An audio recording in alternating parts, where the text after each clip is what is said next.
शिवसेना पक्षाचे मुख्य नेते, राज्याचे लोकप्रिय उपमुख्यमंत्री आदरणीय एकनाथजी शिंदे साहेब उद्या जिल्हा दौऱ्यावरती आहेत. प्रथमतः ते अंगापूर या गावी येतील. ग्रामस्थांच्या वतीनं अंगापूरच्या त्यांचा सत्कार समारंभ आहे. आमचे जिल्ह्याचे संपर्क प्रमुख माननीय कनसे साहेबांच्या निवासस्थानी अंगापूरला ते सदिच्छा भेट देतील. देवदर्शन तिथलं केल्यानंतर ते साताऱ्याला येतील. साताऱ्यामध्ये पश्चिम महाराष्ट्राच्या संपर्क प्रमुखांची संपर्क नेत्यांची बैठक साताऱ्यामध्ये आहे. ती बैठक झाल्यानंतर 5च्या दरम्यान सभेचा कार्यक्रम चालू होईल.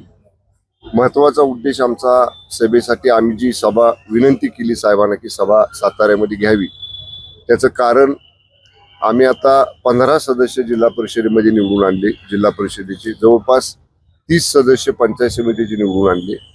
40च्या पेक्षा जास्त नगरसेवक आमचे निवडून आलेले आहेत. एक सभापती आमचा झालेला आहे. 2 तालुक्यामध्ये उपसभापती झालेले आहेत. एक नगराध्यक्ष आमचा झालेला आहे. एवढं मोठं यश लोकमतातनं हे जनतेनं शिवसेनेला दिलेलं आहे. त्यामुळे जिल्हावासियांचे आभार मानावेत आणि संघर्षातनं जे आमचे लोकप्रतिनिधी निवडून आलेले आहेत त्यांच्या पाठीवरती पक्षाच्या मुख्य नेत्यांची एक शाबासकीची थाप पडावी, त्यांचा सत्कार व्हावा साहेबांच्या हस्ते, असा उद्देश आहे. आणि साहेब जेव्हा जेव्हा जिल्ह्यामध्ये येतात तेव्हा जिल्ह्यामध्ये प्रवेशासाठी मोठ्या प्रमाणे लोकांची रीग असते. त्यामुळं अनेक मान्यवर जिल्ह्यातले उद्या शिवसेना पक्षामध्ये आदरणीय एकनाथजी शिंदे साहेबांच्या उपस्थितीत प्रवेश करतील. आमदार महेश शिंदेचे बॅनरवर कुठेही फोटो दिसत नाहीये. जे स्वागतासाठीचे जे काय बॅनर लागलेले आहेत, मला वाटतं सगळे बॅनर तुम्ही पाहिले नाहीत. परत एकदा राहून घ्या. मी आता येता बघत आलो, अनेक बॅनरवर आमदार महेश शिंदे साहेबांचा फोटो आहे. म्हणजे तुम्ही कदाचित ते पाहिले नसतील, सगळ्या बॅनरवर कदाचित नसतील, पण बऱ्याचशा बॅनर मी स्वतः पाहिले. आता येताना आमदार महेश शिंदे साहेबांचे फोटो त्या बॅनरवरती आहेत. मी पाहिलेले, तुम्ही वाटलं तर पहा.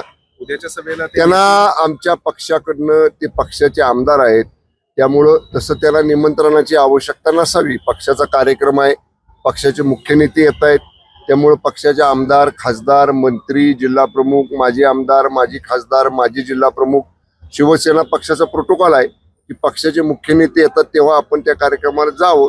पण तरी सुद्धा मान्य संपर्क प्रमुखांची आमची चर्चा झालेली आहे. आमचे जिल्हा प्रमुख जरूर त्यांना उद्याच्या सभेच्या साठीचा निरोप देतील. साहेब, सगळ्यात महत्वाचं म्हणजे दुपारपर्यंत तर बॅनरवर फोटो नव्हते. साहेब आताशी लागतायत हो, तुम्ही जरा समजून घ्या ना. ऐका तुम्ही आमच्यात विनाकारण भांडणं लावू नका. ऐका मग विचारा.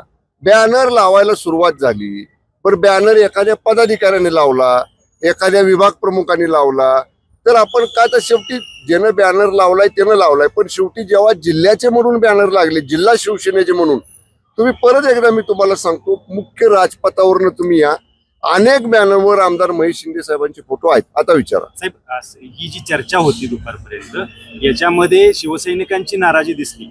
मात्र देसाई साहेबांनी मन मोठं केलं आणि बॅनरवर फोटो लावायला सांगितले, अशी एक चर्चा सुरू झालेली आहे. काय सांगा? नाही हो साहेब, असं आजपर्यंत तुम्ही जिल्ह्याची आमची बघा. जिल्ह्यात जेव्हा जेव्हा कार्यक्रम पक्षाचे व्हायचे, माझ्या फोटोच्या बरोबर आमदार महेश शिंदे साहेबांचा फोटो असायचा आणि आजही आहे तो. काय झाले, आता संख्या जास्त झाली बॅनरची, कारण सदस्य जास्त निवडून आले, लोकप्रतिनिधी जास्त निवडून आले आणि थोडं प्रत्येकाच्याच बॅनरवर आता काही ठिकाणी माझे पण फोटो नाहीत. मग असं म्हणायचं का की माझे फोटो लोकांनी डावलले? नाही ना, लोकांनी समजून घेतलं. 10 बॅनर लावायचे, 2 वर मंत्री महोदयांचा लावूया, 2 वर आमदार साहेबांचा लावूया, 2 वर संपर्क प्रमुखाचा लावूया, सगळ्यांना समाधानी ठेवूया. अशी आमच्यामध्ये बिलकुल दुमत नाही. आमच्यामध्ये बिलकुल काही अशा पद्धतीची नाराजी नाट्य नाही. आणि माझं परत एकदा मत सांगतो तुम्हाला, शिवसेना पक्ष हा शिस्तीनं चालतो. त्यामुळं आमचा पक्ष शिस्तबद्ध आहे. मुख्य नेते जिल्ह्यामध्ये येत असताना मंत्र्याला, माजी मंत्र्याला, आमदारांना, खासदारांना, माजी आमदारांना, माजी खासदारांना, जिल्हा प्रमुखांना, माजी जिल्हा प्रमुखांना निमंत्रणाची पक्षामध्ये गरज नसते. नेते येत आहेत म्हटल्यावर त्यांनी कार्यक्रमाला आलं पाहिजे. साहेब, कोरेगाव मध्ये आपले सदस्य निवडून आले होते शिवसेनेचे, पण सपोर्ट महेश शिंदेच्या म्हणण्यानुसार भाजपला दिला, त्यामुळे आपल्या त्याला युतीमध्ये जेडपीमध्ये सत्ता स्थापन करतात नाही. याबद्दल आपल्याला किती वेळा सांगू? आता ते झालं ना सांगू. निवडणूक आता उद्याच्याला महिना होईल. निवडणुका पूर्ण होऊन. त्यामुळे त्याच्यावर बऱ्याच वेळा बोललोय मी. त्याच्या बाबतीतला पक्षाचा अहवाल मी आणि माननीय संपर्क प्रमुखांनी आमच्या माननीय मुख्य नेत्यांच्याकडे सादर केलेला आहे. साहेब जे जिल्हा परिषद सदस्य 15 निवडून आले ते भाजप बरोबर झालेल्या संघर्षानंतर संघर्ष करावा लागला भाजप सोबत आणि त्या निवडून आलेले आहेत. आता साताऱ्यातल्या शहरामध्ये ही सभा होते एकनाथ शिंदे साहेबांची आणि त्यामुळं कुठेतरी भाजपच्या विरोधात ही सभा होते असं एक बोललं जात आहे. नाही, ही सभा कुणाच्याही विरोधात नाही.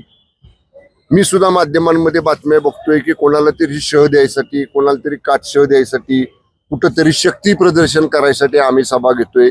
म्हणून करता मी मगाशी सुरुवातीला सांगितलं की जे आमचे लोकप्रतिनिधी निवडून आलेले आहेत, म्हणजे अगदी नगरसेवक आलेले आहेत, पंचायत समिती सदस्य आलेले आहेत, जिल्हा परिषद सदस्य आलेले आहेत. ह्या संघर्षातनं आमचा एक सभापती झाले पंचायत समितीचे, 2 उपसभापती झाले, 1 नगराध्यक्ष झाला.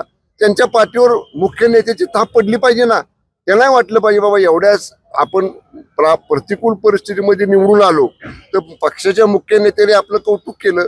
आणि साताऱ्यात सभा घ्यायचं कारण एवढंच आहे, 20 किलोमीटर अंतरावरती अंगापूरला साहेब येत आहेत, शरद कणसे साहेबांच्या गावामध्ये. तिथून आणि जिल्ह्याच ठिकाण आहे ना, त्यामुळे शेवटी जिल्ह्याच्या ठिकाणी सभा होणं आणि ऐतिहासिक गांधी मैदान आहे साताऱ्याचं. या गांधी मैदानावरती झालेल्या सभेनंतर अनेक स्थित्यंतर जिल्ह्यामध्ये घडलेली आहेत. त्यामुळं अशा ऐतिहासिक गांधी मैदानावर आदरणीय शिंदे साहेबांची सभा व्हावी अशी कणसे साहेबांची, माझी, आमच्या सगळ्यांची बऱ्याच दिवसांची इच्छा होती. शेवटी आता उद्याचा मुहूर्त त्याला सापडलाय. त्यामुळे सभा यशस्वी करण्यासाठी आमच्या सगळ्यांचे प्रयत्न सुरू आहेत.